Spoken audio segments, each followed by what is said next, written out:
말씀 전해 주시겠습니다.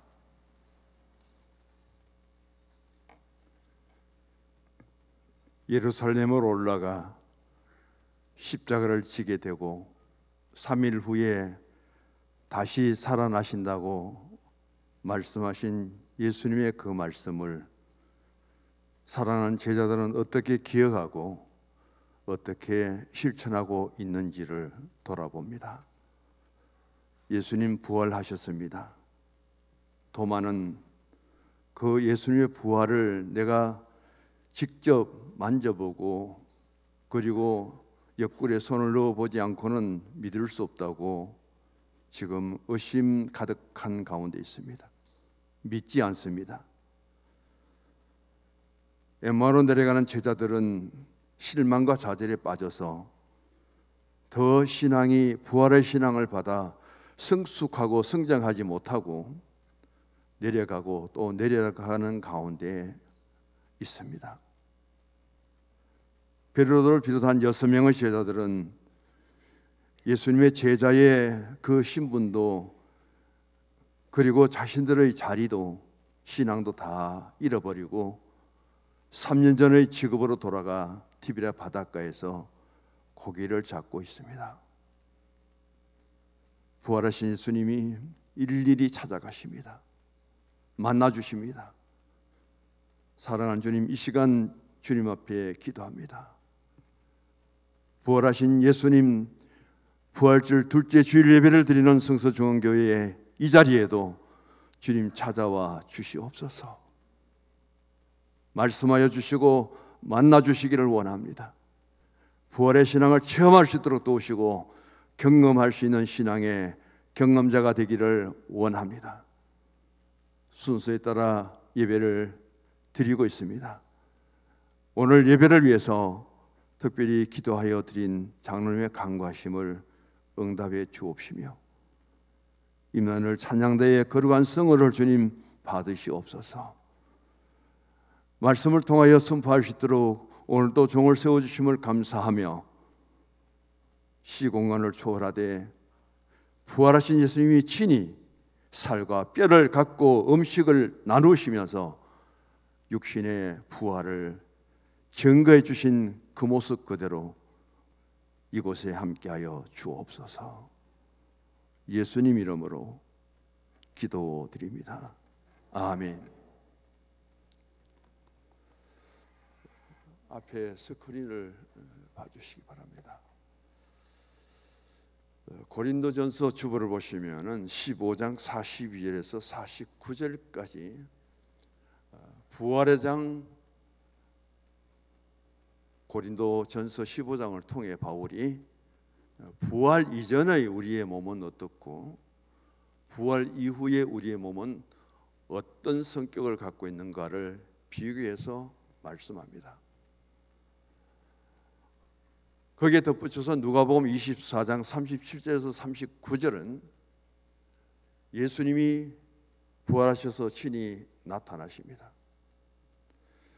그러면서 예수님이 말씀하시기를 내가 부활해서 지금 영의 몸을 갖고 있고 그런데 완전한 영은 완전한 유령은 살도 없고 뼈도 없다. 근데 나는 완전히 부활했는데도 불구하고 영의 몸을 가졌는데도 불구하고 나는 살도 있고 뼈도 있다. 엠마오로 내려가는 제자들과 더불어서는 같이 음식도 나는 먹었다. 또 하나는 영으로 부활하신 예수님은 분명히 골고다 언덕에서 십자가에 죽으셨고 요셉의 무덤에 장사 지냈는데 죽으신 예수님이 어떻게 예루살렘에서 갈릴리까지 100km가 넘는 곳에 찾아갈 수 있었느냐? 그 무덤에서 예수님이 다시 살아나셨기 때문에 육신의 몸을 갖고 갈릴리까지 찾아갔고 엠마오까지 찾아갔고 이 사건은 부활을 확실하게 증거해 주는 어디에도 설명할 수 없는 양보할 수 없는 기독교의 귀한 믿음이에요. 예수님은 음식도 드시면서도 살과 뼈를 가지신 모습으로 제자들에게 나타나셨고, 도마에게는 예수님이 친히 못 박힌 손의 못자국과 옆구리에 찔린 창의 자국까지 보여주시고 손을 넣어보라고까지 말씀하셨습니다. 그럼에도 불구하고 예수님은 엠마오 제자들과 같이 식탁을 마주했을 때에 제자들의 눈이 떠서 예수인 줄 알고 그 순간 예수님은 사라져버려요. 제자들이 방 안에 들어와서 부들부들 울고 두려워하고 있는데 예수님은 문도 열지 않고 어디로 들어오셨는지 제자들 앞에 나타나셨습니다. 다시 사신 예수님은 살과 뼈를 갖고 제자들과 식사를 나누면서도 육의 모습을 가지면서 시공간을 초월한 완전한 영으로서 그 자리에서 순간적으로 사라질 수 있고, 아무리 방 안에서 문을 잠그고 있어도 어린이들 통해서 예수님은 방 안에 들어오셔서 제자들 앞에 서서 두려워하는 저들에게 평강이 있을지어다, 그 하신 말씀을 한번 생각해 볼 수 있기를 바랍니다. 지우지 마세요. 앞에 띄워주세요. 네. 바울은 오늘 가셔서 한번 찾아보시기 바랍니다. 고린도전서 15장 42절에서 49절의 말씀을 부활 전과 부활 후로 구분을 했는데, 거기에 가장 뒷받침해 줄 수 있는 말씀이 누가복음 24장 37절에서 39절. 다시 사신 예수님이 제자들 앞에서 살과 뼈를 갖고 있습니다. 그 제자들과 같이 밥을 먹습니다. 한편으로는 그 제자들 앞에 방에 숨어 있는데 어디로 들어오셨는지 몰라도 그들 앞에 나타나십니다. 그것을 통해서 정말 육신으로 오신 예수님이 육신의 모습으로 십자가를 지시고 죽으셨다는 것을 완전히 증거하시고, 어디로 들어오셨는지 몰라도 그렇게 꼭꼭 잠근 방 안에 계시며, 부활의 주님은 분명히 살아계셨기 때문에 무덤에 장사 지냈던 그 예수님이 엠마오까지 가시고 갈릴리까지 가셔서 그들의 제자 앞에 나타나심의 모습은 예수 다시 사셨네, 죽음의 권세를 이기시고 다시 사신 예수님 마음껏 외쳐도 마음껏 증거해도 거기에 누가 가로막을 수 없다는 사실을 우리에게 주심으로, 이것이 바로 부활의 신앙입니다. 자, 제가 여기서 볼 때 부활 이전의 몸 읽어보십시다. 처음에 썩을 몸이다. 둘째, 욕되고 약한 몸이다. 육의 몸이다. 네 번째는 흙에 속했다. 부활 이전의 우리의 몸이에요. 부활 이후의 몸은 첫 번째, 썩지 아니한다. 두 번째, 영광스럽고 강한 몸이 된다. 세 번째, 신령한 영의 몸이다. 어디에 속했어요? 하늘에 속했다. 할렐루야. 이렇게 구분을 짓습니다. 가장 기본적인 거예요. 그러면은 우리는 부활하셨습니다. 살과 뼈를 다 갖고 있어요. 그렇지만은 우리는 주님 다시 오실 때 부활할 우리의 모습을 생각하면서 옆에 분 인사합시다. 부활의 신앙을 확신합시다. 할렐루야. 그래서 육신을 갖고 약해요. 흙에 속했기 때문에 흙은 어때요? 만드는 거 잘 부서지고 깨지고, 그게 우리 육신의 몸이에요. 우리는 아담의 그 후손으로서 아담에 속하고 그리고 흙에 속한 존재입니다. 그래서 흙이기 때문에 물에 놔두면 풀어져 버리고, 흙으로 만든 제품은 어떻게 조금만 잘못하면 깨져 버리고 금이 가버리고. 다시 한번 인사합니다. 육신은 약합니다. 영은 죽음도 없어요. 아픔도 없어요. 얼마나 강한지 몰라요. 그런 영광스러운 앞날에, 주님 다시 오실 그날에 마라나타 주 예수여 오시옵소서, 그 신앙을 붙들고 우리는 앞으로 믿음으로 살아가셔서 승리의 신앙과 삶이 되기를 주의 이름으로 축복합니다. 오늘 예수님은 사도 바울의 부활 이전과 부활 이후의 말씀을 통해서 우리에게 주신 하나의 정리될 수 있는 말씀입니다. 부활 이전에 우리의 몸은 흙에 속하였고 옛사람 아담의 속성을 그대로 다 가졌고 우리는 죽을 생명입니다. 육신적으로. 그러나 부활 이후의 몸은 땅에 속한 것이 아니라 흙에 속하지 않고 하늘에 속했습니다. 그때는 우리도 그리스도의 부활처럼 신령한 몸을 갖고 우리에게 주어진 삶이 주어지는데 그게 바로 이터널 라이프, 영생이다. 오늘 또 내일 또 영생에 살아갈 수 있는, 지금 살아도 부활의 신앙을 가지면은 여기가 영생이고 우리가 죽어도 영원히 사는 그런 생명인 줄 믿으시고 힘있게 용기 있게 살아갈 수 있기를 바랍니다.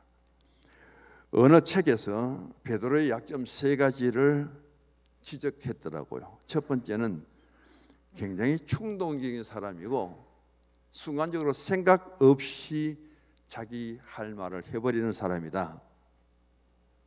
그래서 성경에 등장하는 많은 하나님의 백성들 중에, 그것도 예수님의 수제자로서 예수님께 무슨 소리를 들었느냐? 사탄아 물러가라. 예수님 앞에 섰습니다. 왜 나의 앞에 섰느냐? 그리고 왜 나의 일을 거르치느냐? 내 뒤로 물러가라. 아주 호통을 칩니다. 그런 충고를 받고 몸둘 바 모르는 그 순간이 베드로에게 있었다고 하고요. 그런 충고 뒤에 8일 만에 안식일까지 치기 때문에 유대인들은 8일로 성경에 나오는데 그날 빼버리면 7일입니다. 일주일 만에 변화산에 베드로를 데려갑니다. 거기에서 모세는 모든 율법의 완성자는 그리스도 예수님입니다. 수천 년 전에 율법의 제정을 했던 그 모세가 인정을 합니다. 4명의 대선지자, 12명의 소선지자, 우리 모든 선지자가 가진 어떤 성령의 능력보다도 예수님 당신은 완전한 성령의 사람입니다. 그걸 인정합니다. 엘리야가 나타납니다. 육신을 가진 예수님 모습이 완전히 변화되어서 그는 이게 바로 부활의 현장이다, 다시 사신 예수님 모습이라고 그렇게 보여질 때에 베드로가 또 한 말을 합니다. 주님, 제가 보니까 유대 땅 갈릴리 지역에 지난 3년 동안 죽은 사람, 병든 사람, 귀신 들린 사람, 가난한 사람, 그런 사람만 봤는데 오늘 웬일이고요 이 변화산에. 너무 황홀합니다. 여기 초막셋을 지을 테니까 여기에서 우리가 삽시다. 이런 신천지가 어디 있습니까? 이런 파라다이스가 어디 있습니까? 예수님이 뭐라고 했어요? 참 주책도 없다 했을 거예요. 야, 이 사람은 정신 좀 차리라 그랬을 거예요. 그리고 이내 변화산에 내려오니까 불에도 뛰어가도 타는 줄 모르고 물에 뛰어가면 죽을 줄도 모르고 그런 귀신 들린 아들을 두고 아버지가 얼마나 그 아들을 위해서 아파합니까? 힘들어합니까? 남겨놓은 9명의 제자들이 그 주위에 둘러서서 아무리 기도하고 해봐도 고쳐지지 않잖아요.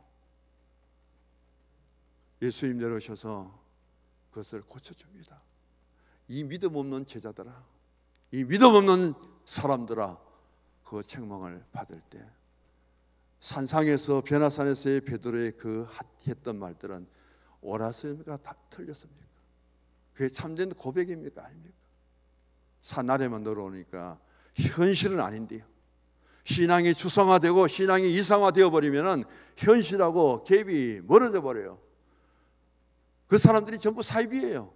그 사람 전부 이단이에요. 우리는 아무리 내 영이 충만하고 내 신앙이 높다 할지라도 삶의 현실은 현장입니다. 그 속에서 우리 신앙을 가져야 되죠. 은혜 받으니 세상도 없고 나도 없고 뭐만 보입니까? 그걸 쫓아가다 보면 뭐가 돼요? 혼탁한 오늘의 시대 속에 기독교가 바로 서야 된다는 사실을 또 우리가 보게 됩니다.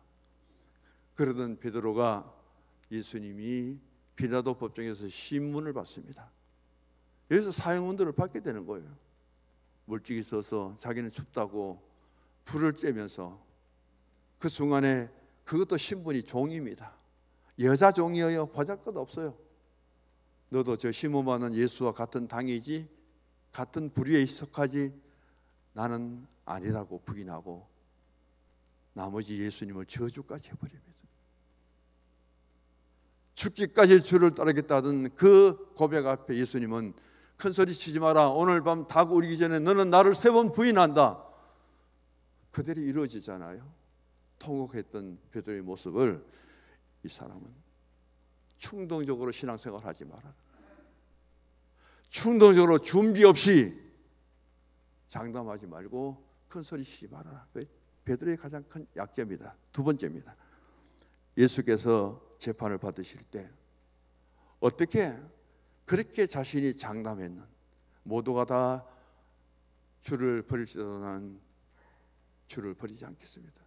모두가 다 주님을 떠나버릴지라도 나는 죽기까지 주를 따르겠습니다.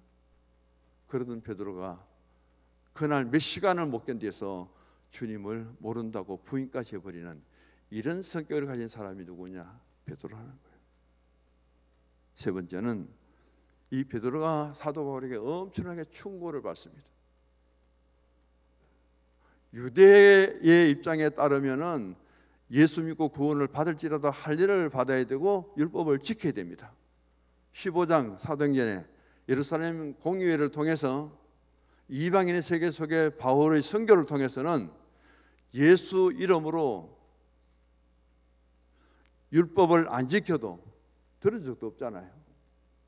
할례를 안 받아도 복음으로 믿음으로 구원을 얻는다는 이것을 성립시켜 주었고 인정을 합니다. 사도 바울의 복음에 지장이 없습니다. 그런데 안디옥에 내려온 베드로가 어떻게 합니까? 유대인들이 베드로 사도가 안디옥에 내려가더니 그 이방 사람들과 같이 밥도 먹고 같이 어울려 다니던데 이 심각한 일이 아닙니까? 예루살렘 수제자가. 그래서 예루살렘 교회가 정말 베드로가 그렇게 하는가, 이방인들과 어울려서 밥도 먹고 그렇게 어울리는가 감사를 내려옵니다. 그때 그 소식을 듣고 베드로가 벌떡 일어나서 도망을 가버리죠. 사도 바울이 당신이 사도냐고. 그래서 예수 안에서 구원받은 유대인과 이방인의 그 구원의 자리에서 중재 역할을 해야 될 당신이 유대인이 무서워서 구원받고 그 기쁨으로 만나서 함께 식사를 나누는 그 자리에서 유대인의 겁이 나서 도망가다 숨어버린다고 그런 책망까지 받아던 사람이 베드로예요. 이 세 가지를 이끌어내갖고 베드로는 이런 사람이다. 그런 베드로가 예수님의 수제자였다. 그런 베드로가 오순절 성령 강림을 통해서 성령 충만함을 받고 사도행전 12장까지 베드로가 은사를 통해서 주어진 사역을 이끌어간 사람이다. 그렇게 말씀하고 있습니다. 오늘 예수님은 베드로가 요한의 아들이라고 요한복음 21장에는 그렇게 부릅니다. 왜 그러냐면은 반석 같은 줄 알았는데 너는 게바라, 너는 페트라라, 반석 같은 믿음이 되어서 갈 때가 그만큼 변한 줄 알았는데 너의 반석 같은 믿음을 기대했던 내가 참 잘못이구나. 어쩌면 다시 갈 때로 돌아갔고 고기 잡는다고 바닥에서 풍덩거리고 있느냐. 요한의 아들 시몬아. 예수님이 3번 부릅니다. 부활하셔서 예수님이 갈릴리 바다에 가서 고기 잡는 베드로를 다시 만났을 때 베드로는 이렇게 약한 모습이에요. 실수도 참 많이 했던 사람입니다. 이제는 믿음도 없어서 자기 스승 예수님을, 메시아를 세 번 모른다고 부인까지 해버렸습니다. 그런 베드로 앞에 예수님이 나타나셨는데 자신의 과거를 돌아보면 변명할 여지가 없는 사람이 베드로예요. 대단한 신앙인 줄 알았는데, 대단한 믿음의 리더자고 지도자인 줄 알았는데, 부활하신 예수님이 바닷속에 풍덩거리는 베드로를 보고 베드로라고 부르지 않고 요한의 아들 시몬아 이 갈대 하고 부를 때 베드로는 할 말이 없습니다. 그러면서 예수님은 웃습니다. 요한의 아들 시몬아, 네가 나를 사랑하느냐? 다 내용은 조금 다릅니다. 한마디로 요약하면 이렇습니다. 베드로야, 너의 곁에 있는 지금 6명의 제자들, 너가 예수 그리스도의 수제자로서 다니면서 마지막 고백한 것이 뭐냐? 다 주를 버릴지라도 나는 죽기까지 주를 따르겠습니다. 지금도 변함없느냐? 죽기까지 예수님 따르고 죽기까지 예수님을 의지하고 죽기까지 나의 모든 것을 주님께 바치려고 하는 그런 신앙으로 지금도 날 살아가고 있느냐? 할 말이 없잖아요. 할 말이 없잖아요. 왜? 안 지켰기 때문에. 하나도 실천이 안 되기 때문에. 베드로가 할 수 있는 말은 아무것도 없습니다. 주님이 아시잖아요. 내가 주님을 사랑하는 줄. 참 잠담도 많이 했습니다. 큰 소리 쳤습니다. 다른 제자보다 군림하면서 내가 그렇게 말했습니다. 근데 주님 아시잖아요. 지금 내 꼴을 한번 보십시오. 바닷가에 그물 던지고 있습니다. 고기 잡고 있습니다.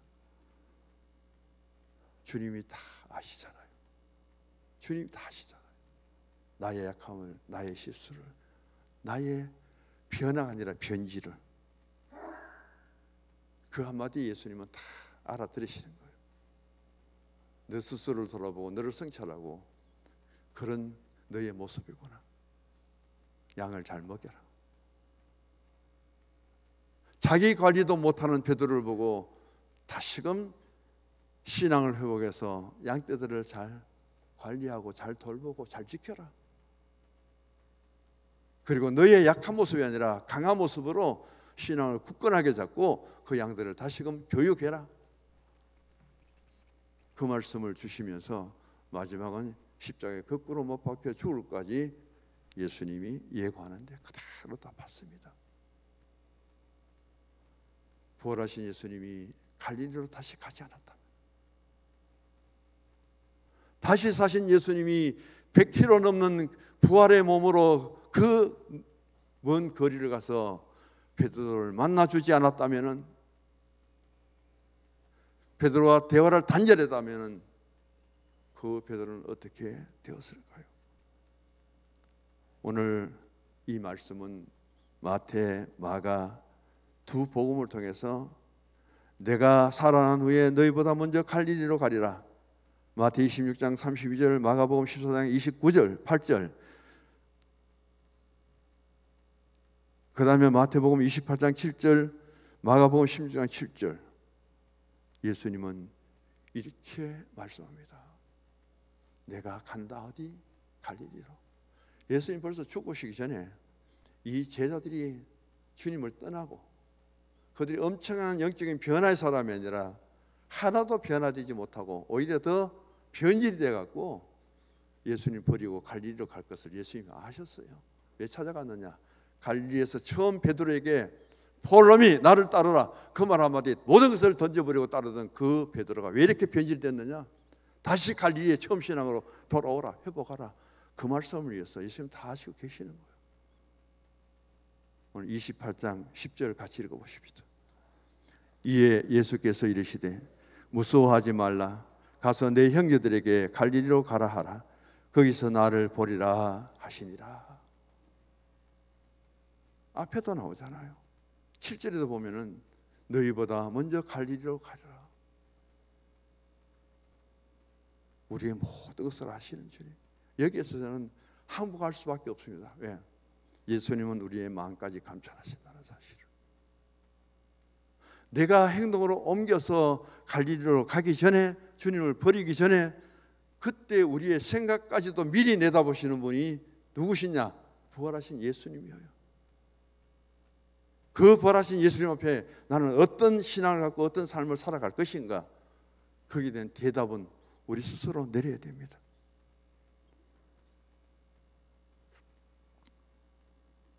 예수님이 왜 갈릴리로 갔을까? 시간은 10분밖에 없기 때문에 세 가지 요약을 지금 말씀 다 드릴 수 없고요, 정리된 대로 진행하겠습니다. 자, 예수님이 갈릴리로 가셨습니다. 요한복음 21장에 예루살렘에서 죽으시고 부활하신 예수님은 예루살렘에서 갈릴리까지 100km가 넘는 길을 걸어가셨을까요? 날아가셨을까요? 뭐 부활하신 예수님이 어떻게 가셨는지는 상관하지 않겠습니다. 왜 가셨느냐? 거기에 가서 7명의 제자들을 만나요. 한번 생각해 보세요. 예수님이 부활하셨습니다. 7명의 제자를 만나기 위해서 100km 길을 가고 갈릴리에서 만나주고, 두 제자는 예루살렘에서 실망하고 이제 엠마오로 내려가고 완전히 그 가는 길이 마지막 길인데 거기 또 찾아가셔서 같이 길을 가고 대화하고 음식 자리 마련하고 두 제자 만나주고, 예수님이 부활하셔서 참 바쁘셨어요. 어쩌면 공생의 시간보다도 더 바쁘셨던 예수입니다. 요한복음 21장이 없다면 예수님이 사셔서 부활하셔서 40일 동안 계시면서 뭘 하셨을까? 다 찾아볼 수 없는데 요한복음 21장을 통해서 정확하게 우리에게 그 사실을 보여주고 있습니다. 요한복음 21장에 예수님이 왜 갈릴리로 가서 7 제자를 만났느냐? 그것은 처음 만난 장소가 아니잖아요. 가장 먼저 예수님이 갈릴리에서 만난 사람이 누구냐면 베드로고, 그 베세다 지역에서 대부분 제자들을 다 선택했잖아요. 다시 만나주는 장면입니다. 요한복음 21장은. 자, 처음 만났을 때 그들은 예수님을 알지도 못했는데 부활하 세상 죄를 지고 가는 하나님의 어린 양이라는 세례관의 말 한마디에 예수님을 따랐던 제자들, 나를 따르는 그 말 한마디에 모든 것을 버려두고 예수를 따랐던 제자들 3년 만에 변질되어 버립니다.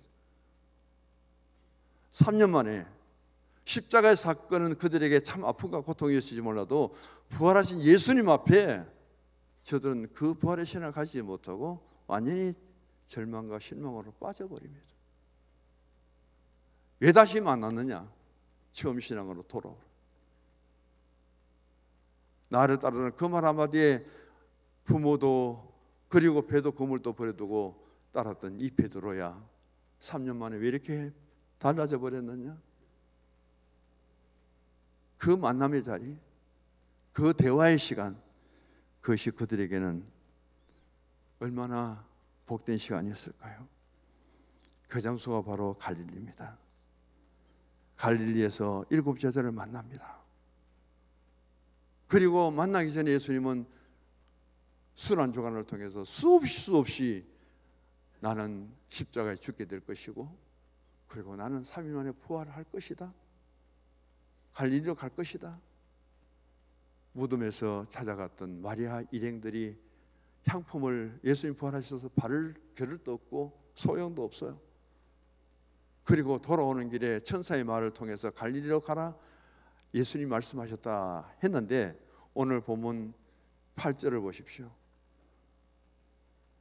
그리고 9절을 보시면은 천사의 말을 듣고 돌아오다가 부활하신 예수님을 현장에서 만나버립니다. 예수께서 그들을 만납니다. 평안하냐? 그리고 여자들이 예수님의 발을 붙잡고 경배할 때 예수님 말씀하시기를, 나를 붙들고 나를 지금 만나는 이것보다 지금 갈릴리 바다에 가서 베드로를 중심으로 6명의 제자가 뭘 하고 있는지 내가 다 안다. 빨리 갈릴리로 가라. 내가 갈릴리로 간다는 사실을 빨리 그들에게 알려라. 그 짧은 만남 속에서 예수님은 그래 참 반갑다, 내 다시 살아난 거 봤지? 나는 다시 살아난 예수다 하고, 그래 향품을 준비해서 내게 시신에 그걸 바르려고 새벽에 찾아왔느냐고 격리할 시간도 없습니다. 빨리 제자들에게 갈 일이요. 내가 간다. 예수님이 간다. 거기서 반드시 만나리라. 제자들은 예수님의 그 말씀을 지금까지 헛되게 들었다는 거예요. 고지 듣지 않았다는 거예요. 믿지도 않았다는 것이죠. 그런 가운데 예수님이 그 먼 곳 100km를 달려가서 그리고 그들과 함께 대화를 합니다. 얘들아 고기 잡았느냐? 한 마리도 못 잡았습니다. 그걸 목소리를 듣고 제일 먼저 깨달은 사람이 누구예요? 사도요? 아니에요. 지금 우리에게 고기를 많이 잡았냐고 물으시는 분인데 저분이 예수님이다 그럽니다. 거기서 요한이 예수님이라 하는 것은 부활하신 예수를 가르치는 거예요. 얼마나 황당했든지 베드로는 그 배에서 뛰어나와 갖고 헤엄쳐서 예수님을 가장 먼저 찾아오잖아요. 믿음은 살아있네. 우리 인사합시다. 그래 살아있네요.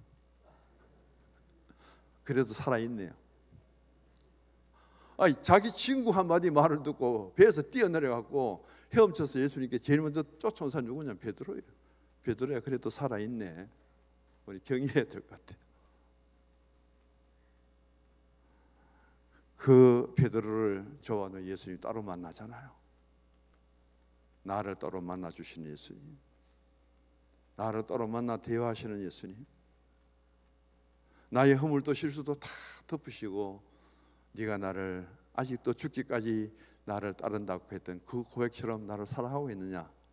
베드로가 할 말을 다 잃어버리도록 예수님이 물으시는 그 질문. 하지만 주님이 오늘 우리에게 오셔서 그런 질문을 하지는 않을까요? 오늘 예수님이 부활하셔서 다시 내게 온다면 예수님은 나에게 어떤 질문을 가장 먼저 던질까요? 두 번째로 넘어갑니다. 부활하신 예수님이 갈릴리로 가신 이유입니다. 한마디로 제자들을 만나기 위해서요. 부활하고 며칠 되었을까요? 부활하신 예수님을 다 만났어요. 여기에 지금 베드로를 따라가 있는 제자들은 방에 안에서 겁이 나서 방문을 잠그고 안에서 부들부들 떨고 있을 때에 예수님이 어디 들어오신지 모르는데 그들 앞에 떡 서가 중심에 서갖고 너희들에게 평강이 있을지어다 하고 부활하신 예수님 친히 나타나서 보여주신 예수님을 체험한 사람들입니다. 엠마오들에 가다가 예수님의 같이 식사를 하는 동안에 그들의 영 안에 눈이 열려서 예수님인 줄 알아보았습니다. 예수님이 부활의 사건, 예루살렘 사건을 이야기해 주실 때, 말씀을 풀 때 가슴이 뜨거워진 사람들이에요. 그래서 엠마오로 더 내려가지 않고 그것은 리턴해서 예루살렘으로 다시 돌아와서 그 밤에 그 새벽에 예수 다시 사셨다고 외쳤던 제자들입니다. 며칠 지났을까요? 일주일, 한 달, 열흘? 그 사이에 이들은 변해갖고 지금 갈릴리 바다에서 고기 잡고 있어요. 배우기는 참 어려워도요, 버리기는 아주 쉽습니다. 보약은 10년, 100년 먹어야 몸에 좋고 독약은 한 마시고 끝나버려요. 예수 믿는 건 참 어려워요. 버리는 것은 한순간입니다. 저도 부족하지만 한 번 더 인사합시다. 예수 잘 믿읍시다. 정말 예수님 잘 믿으시기 바랍니다.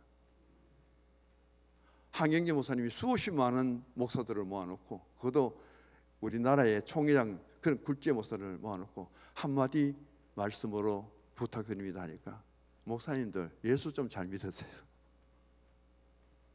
그 마지막 부탁하신 말씀이에요.